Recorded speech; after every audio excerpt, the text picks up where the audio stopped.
আমাদের নারায়ণগঞ্জ জেলার DB team Narayanganj ৩ আসনে মাননীয় সংসদ সদস্য আজহার ইসলাম মান্নানের ছেলে খায়রুল ইসলাম সুজয়কে তার নিজ বাসভবন বসুন্ধরা এলাকা থেকে জিজ্ঞাসাবাদের জন্য ডিবি কার্ডে নিয়ে আসে। তার বিরুদ্ধে কিছু অভিযোগ আছে আমাদের কাছে। সেই অভিযোগগুলো আমরা ভেরিফাই করার জন্য জিজ্ঞাসাবাদের জন্য আমরা নিয়ে এসেছিলাম। অনেকগুলো অভিযোগ আছে আমাদের কাছে। আমরা এখন তদন্তের স্বার্থে আমরা এখন কাজ করছি না। যে অভিযোগগুলো আমরা তার কাছ থেকে তথ্য নিয়েছি, আমরা এগুলো ভেরিফাই করতেছি এবং আমাদের কাছ থেকে যে তথ্যগুলো পেয়েছি তার কাছ থেকে সেগুলো আরো জাস্টিফাই করা হচ্ছে এবং আমাদের বিএনপি ডিবি কার্ডে নেওয়া হবে এই তথ্যগুলোর ভিত্তিতে আরো অধিক কোনো তদন্ত তথ্য পাওয়া যায় কিনা সেই কারণে তাকে নেওয়া হবে। অভিযোগ আসলে অনেকেই অভিযোগ গণ্য করেছে।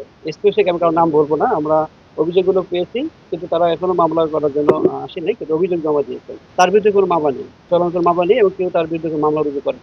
আনুমানিক ৫-৬টা অভিযোগ আমাদের কাছে আছে এবং ঢাকাও কিছু অভিযোগ আছে, যে কারণে ঢাকা ডিএমপি ডিবি কার্ডে নেওয়া হচ্ছে। আজকে বিকেল আনুমানিক ৪:৩০টার দিকে এখানে মানে বসুন্ধরা থেকে আসতে যতক্ষণ লাগে আর কি, ৪:৩০ থেকে রওনা করতে এখানে আসতে ৫:৩০ পৌনে ৬টার দিকে।